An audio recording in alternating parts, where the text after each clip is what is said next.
if you're down for a topic. Oh yeah. I'm thinking, been thinking a lot about gratitude, obviously. Oh yeah. 'Tis the season. That's true. There's something about gratitude that shifts your consciousness. Yeah, it's true. Like when you focus on what you're grateful for, especially in another person, I feel like it brings out their best. Oh, for sure. And then also like, it's like fulfilling. It's like in a weird way selfish, but it's not. It's like a altruistic selfishness. People. Yeah. Trusting people. If people are more vulnerable with each other and they look for good things, even if the person has hurt them. Yeah. It does kind of like, it inspires people to do better. When you Weird. When you see the good in them. Yeah. Yeah. There's some interesting studies about that too. So Gottman's, I've done a bunch of studies on that, Yeah. and there's this idea called negative sentiment override, Okay. which basically means that people are biased to negative things. Yeah. And then, so in relationships, you know, like there's the process of physiological flooding, right? What is that? That's where people, they get really overwhelmed emotionally, Yeah. and then they go into a way of behaving that protects themselves. Okay. And we all do different things, but like the ones that are common in pop psych are like the fight, flight, and freeze, and fawning. Fawning? Yep. What's fawning? Basically like saying, suppose I ask you to go running with me. Yeah. You actually don't want to go running with me, but you don't want to wreck our relationship. Oh.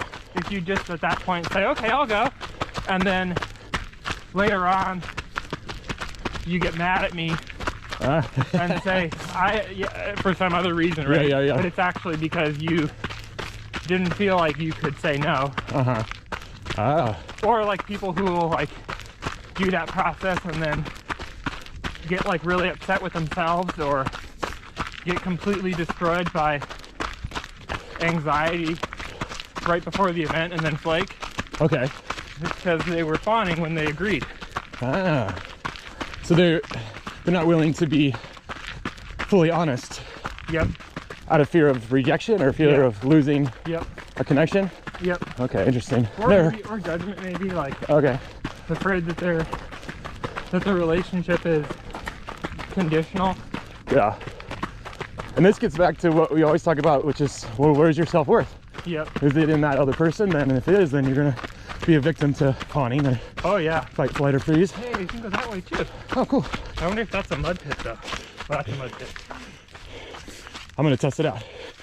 And if you kind of, If you go on the edge, it's not bad. yeah, But yeah, so people do that process, right? yeah, We all do that because it's just like, I think it's just hardwired into our brain to be kind of overwhelmed and saturated when emotions are kind of intense. uh-huh, And different people have different capacity for that yeah, based on what their family did. okay, So if your family's like really loud and expressive, uh-huh, then you will be okay with that.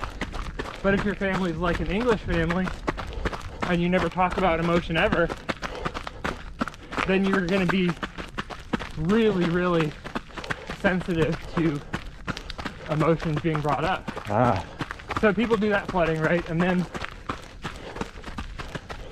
negative sentiment is where people attach that flooding process to their relationship with the person and to their partner or a friend.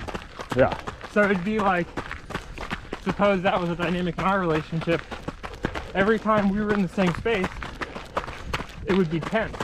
And we would be kind of like primed to have a fight and disagree with each other. This way? Yep, that's just a loop. Oh, We'd be primed to disagree because we're set up for that discomfort and fear okay. in the relationship. Yeah. And then negative sentiment, interesting thing about it, this is the Gottman study, when people are in that, in a relationship, they don't see any positives in their partner. Oh. They did the study where they had couples who were in that state of mind in their relationship rate like a short conversation with their partner, and the partners didn't find any positive attributes from their partner. You could also say friend, Yeah. if they're in that negative sentiment. And then they had interns do the same thing, rate the person's behavior, code, what was happening in the conversation. The interns noticed everything that happened, positive things, negative things, all of it. Okay. So what it means is that because we're conditioned to negative and we do that flooding, if your relationship is full of conflict, specifically negative conflict that uses criticism, contempt, stonewalling, those sorts of things, we are conditioned to not see positives in our relationship. Conditioned in the relationship or conditioned in the world? In the relationship. In the relationship? Okay. Yeah, usually it doesn't apply to other people, but I guess it would probably depend like how significant that relationship is. So how does one break free from that if they're in that condition? Well, you have to acknowledge that your partner is not connected to your fight or flight, you know? You have to acknowledge that the conversation and the way that you're having the conversation is connected to your fight or flight. And does is this where we get into gratitude? Like, Yeah. that's a way out. Yep. Because if you're able to appreciate that your partner is a person who has strengths and who has good things they do, and also a person who you have some difficulties with and disagreements with, then you're able to sidestep and almost like view your partner with some empathy. Instead of Partner just- with empathy. Yeah, instead of just thinking this person is out to get me. Yeah. So it's interesting. And a lot of times, I think that's why relationships have difficulties. Because people have such a negative view of their partner and their relationship that they're just constantly expecting to be hurt. To be hurt? Yeah. Or to be let down, Yeah. or Because are they in a cycle of, well, my identity's in this person, and so. yep. And the thing is, I think to a certain extent, it's really hard to remove our identity from people because that's the only context in which we understand Yeah. our identity. Yeah, relationship is Right? huge. It's a catch-22. Yeah, so we're kind of forced to like have this introspection and understand that what do we, you know, you have to be aware of what yourself is, you know, what your hurts are, what your tendency, what your worst fear is in relationships, Yeah. and then be able to do like that sort of mindfulness to kind of ground yourself and be and realize like this is just a conflict. That's a person too. Yeah. But disassociating your emotions and feelings is, oh man, because it gets so intertwined. Yeah, Or I it mean, can.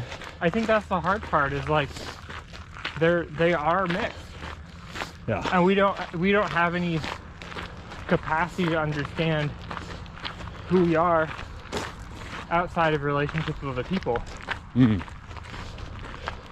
you know, I interact with you, and then you tell me how I'm being perceived, what my tone means, all these different things. Probably majority of it unconscious. Yeah. And I mean, I think a lot of this stuff is a pattern, but that probably becomes more meaningful over time. But there's also like significant hurts that people experience that they're just gonna have to wrestle with for their whole life. Yeah. What's been interesting in my past, like intimate relationships, parts of myself that I didn't or wasn't conscious to were revealed, and it wasn't their fault or my fault, but it was too scary. Right. And so out of that place, people got hurt, Yep. and vice versa. Because the relationship can't hold the weight of the negative emotion. Yeah. But it revealed it Yeah. at the same time. Yeah. So it's like, oh no. Well, and that's what therapy is about. Therapy is about teaching people how do you hold the weight of this negative emotion Uh-huh. and not implode, Yeah. not make it about everyone else in your life. How do you do that? Yeah.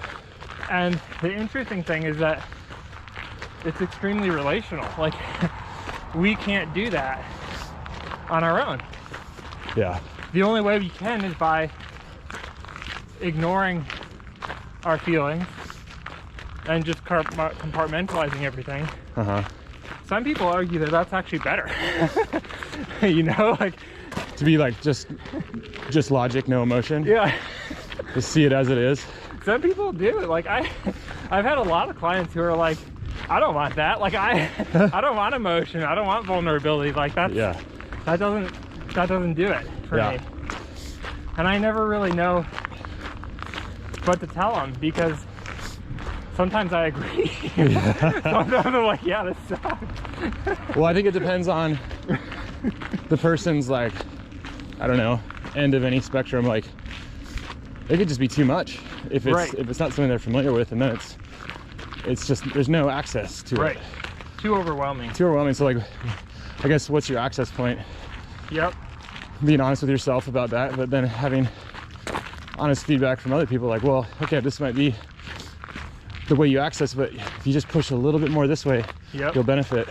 And You don't have to like go crazy, but like just lean into whatever. Right. And from a practical perspective, that's what I usually do with people is I help them understand that these negative emotions you have are just part of life.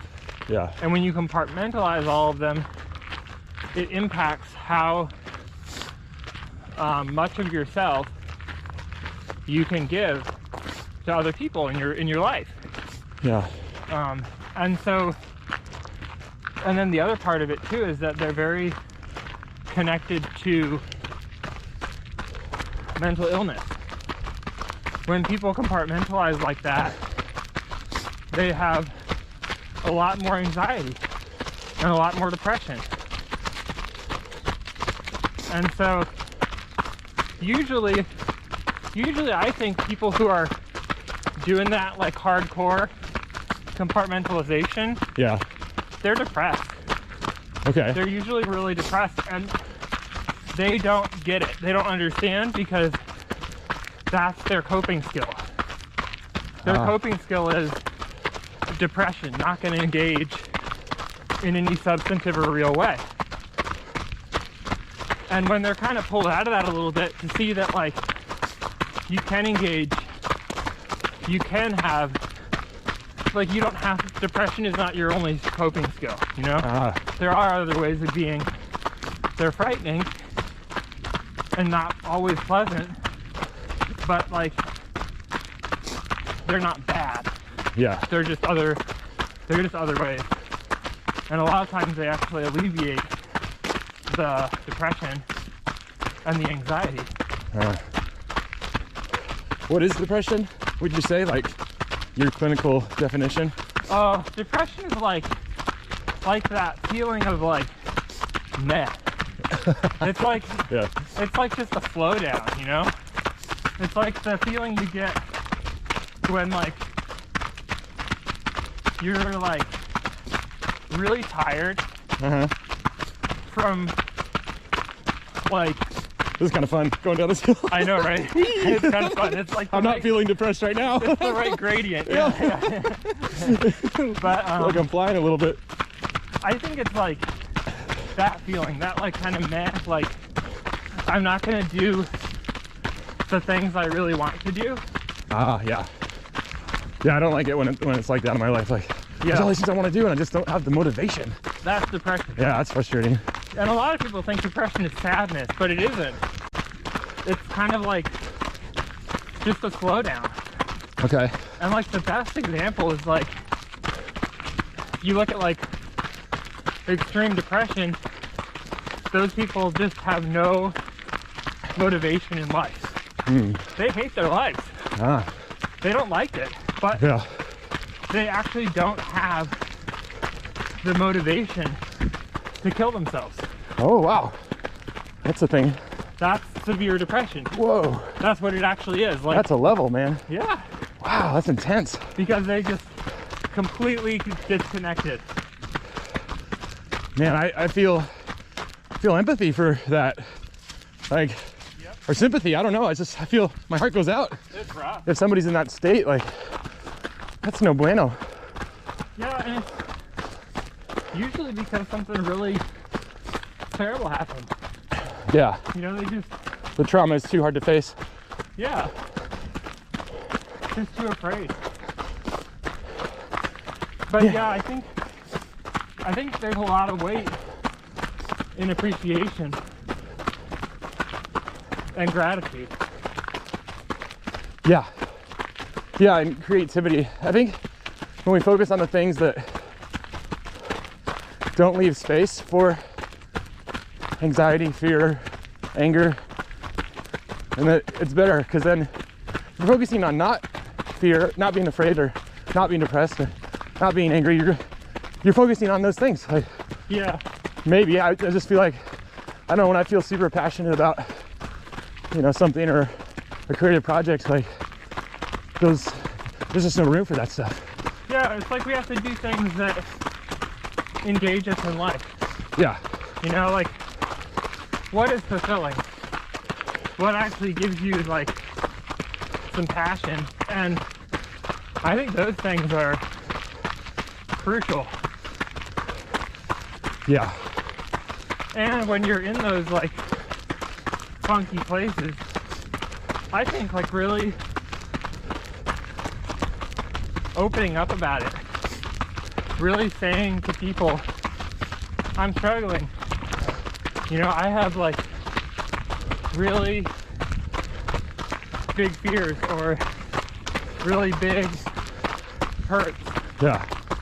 and not letting the like fear or the shame of it stop you from connecting. Yeah, because you're just like, you're embarrassed Like, nobody's gonna want to hang out with me if I'm feeling this way. Right. But most people, I don't know, most people aren't that judgmental. Yeah, no, it's the thing. It's all in our head. Some people are. Yeah. Oh yeah. There's And that's kind of the, wide spectrum of humans on that's this. kind of like the mean trick. Is that like, we tell people, oh, you gotta get engaged. And then there are just some assholes out there who Yeah. It totally. like ruin it. Yeah. Yeah. Well, that's the don't cast your pearls before swine. Right? You kind of know your audience, know who you're opening up to. Yep. And I think a lot of those people, like, that's why they don't open up, is because they've been taught again and again and again and again that when you do, it's not worth it. Yeah. You know, when you do, this person doesn't care, this person doesn't validate you, maybe they even tell you you're an idiot or you're wrong. Yeah. All the triggers. Yep. Here, I'm gonna pause real quick. Yeah, but I mean, you think about your phone, it can take pretty good footage like this, but the battery lasts so long, and I think... Would your phone battery last longer than like 30 minutes though if it was recording at 4K? Oh yeah. Yeah, I used to do my podcasts. Oh, 4K. No, you're right. Okay. So what I did is I found this handle that's a battery pack. So it's charging So cool. while I'm filming. That's so legit. Yeah, so You could do that for a while then, right? yep. I had this thing on Crystal Mountain a few days ago, and the battery never died. So cool. And it's colder, so the battery is supposed to die quicker, right? So I'm like, ha, I found the loophole. Life hack. Is that in Washington? Yeah, it's the only mountain that's open right now. Oh, cool. Yeah, so I got to go boarding for the first time. That's awesome. Oh, it was so good. It was such a last minute trip with a friend. Was it fun? Oh, dude, yeah. Yeah, it was great. That's one thing I have yet to do. Oh, I could teach you. Go snowboarding or skiing. I could teach you either one. I could probably do it. Actually, you know what? I've kind of made a promise to do more skiing this year, Yep. because usually I just snowboard because I instruct snowboarding, so I just want to be like, you know, in the groove of it. But I love skiing too, so it'd be a good excuse to get some skis. Oh, I would love to do that, man. Sweet. I've always wanted to like cross-country skiing Yeah. or like backcountry skiing. Yeah. Any type really, but like what I've always wanted to do is the type where you can use skins and go up or down, Yeah. because that just seems like the best adventure in the world. Uh-huh. You know, like, Yeah. I mean, you could do like some cool stuff Yeah. in those wildernesses, because downhill you'd go so fast. Yeah. So, getting back to that vulnerability thing, Yeah. I've been really into Richard Rohr, and he talks about the false self and the real self. It's kind of one of his big focus points.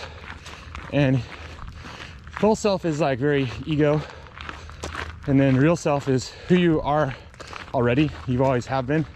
And false self is just like this illusionary state that you think you are, but you're actually not, and you can't get rid of it, but you can just see that, oh, this is not really me, this is me over here. Huh. And so what's interesting is he brings up a very, That's an interesting yeah, and modality. he kind of like, I don't know if I fully agree with this, but it kind of speaks to me, where he says, if you're living in real self, it's impossible to be offended. Yeah, I think so, yeah. And like, you're free, is what he's basically saying. Yep. When you're living in real self. And I'm like, man, that's empowering almost, because then you realize real self isn't something that you have to like chase the carrot for. Yeah, you don't have to be better. It's already there. It's just who you are. Yeah. Yep. And you don't have to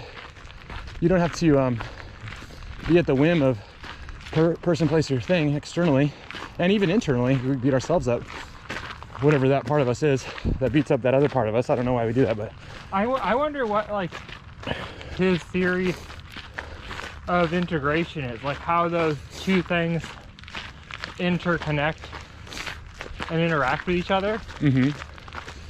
Because I bet it isn't, I guess this is my thought, I bet it isn't like a lack of being offended. I bet it's like an ability to manage whatever hurt the offense causes. Yeah. Because I think, I mean, this is just my bias, but I think being offended is like just life. You know, it's gonna happen. Yeah, like you're gonna be offended, but like there's also like that part of ourselves that like doesn't know how to manage it in a productive way. Yeah. I don't know. I wonder, do you know what he would say about that? Would he say that you just don't experience being offended or being hurt? I think it's more of he would say it's more of an acceptance thing. Yeah. Like, so you're willing to accept the negative thing. Yeah, like he kind of talks a lot about like, and as you get older, it'll make more sense. Like it's the whole thing of dying to self, like dying to any kind of identity or worth we cling to that won't last. And then through time and experience you go, oh yeah, that doesn't work. Yep. So you just let it go, but then there's going to be the next thing that you cling to. Yep. And he's like, it's just like, okay, you just accept it. Like, and you kind of, there's a humility to it. Like, all right, this is kind of the cycle of things, but yeah, it's just the way it's working. But there's an upward trend. He would say this is just the process of growth, of your spiritual development, or he would say unfolding. I could see that. And I like unfolding more than growth. Yeah, I resonate with that too. Because growth kind of seems like there's like direct failure connected with that. Like, yeah. Oh, if I'm not growing, I'm failing. And like, oh, look at that person growing so good. Oh, I could have been way farther along if I da-da-da-da-da. Yeah. Kind of, it puts a lot of pressure on such a short life. Oh yeah. And I find peace in patience and kind of that eternal idea that we have all the time. Like all the time that you live. This is the blink in of a thing, and it's also a perception thing. Like I was talking with my friend last night about it. Like 30 minutes will go by, but it seems like 5 hours, and it was awesome, right? And you're like, whoa, we had all that interaction in 30 minutes. Yeah. With that experience. Yep. Or sometimes it's like you're waiting in line or you're waiting for something 5 minutes to load and it seems like forever. Yeah. It's totally like a perception. Yeah, you're right. Weird. Yeah. Or like when I'm in go mode, like in 1 hour I'll accomplish all the things on my list. Whereas the day before I'm like, oh, I'm overwhelmed. Like, there's no way I can get all this done. But like I did it in an hour the next day when I was just feeling it.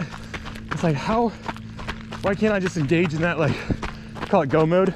Yep. Where you're just like, why can't you be there? yeah, why can't I just chime into it when I want? It's like sometimes. I think it's like, that's like a good thing for meditation or mindfulness. Yeah. Yeah, like, that's very interesting. I think our perception is just really tiny. Yeah. Tiny. Yeah. You know, we get like... Yeah. You've said that before, I remember, yeah. Yeah, you get your eyes, and then it's all filtered through your brain. Yeah. There's this one show I was listening to about sound, and this guy, this ancient philosopher, I think it was like Greek or Roman, I forget what his name was, he was saying like that if someone is like truly like well adjusted and well, like if they're truly well adapted and well connected to their self and like who they actually are, if they know themselves, they will be able to handle any amount of noise in life. Sound, like sound, noise, and light. Okay. Interesting. And I thought that was really fascinating because it's the same sort of idea about like senses, sight, sound, hearing, and how they're connected to what it means to be a human. Yeah.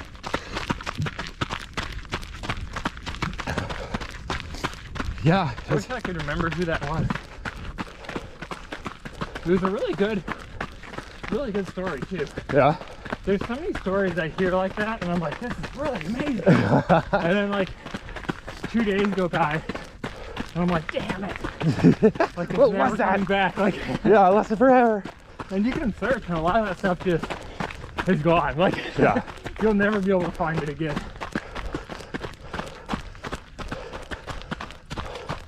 I like how we go different ways. I know, it's funny. I like this way. I like this way.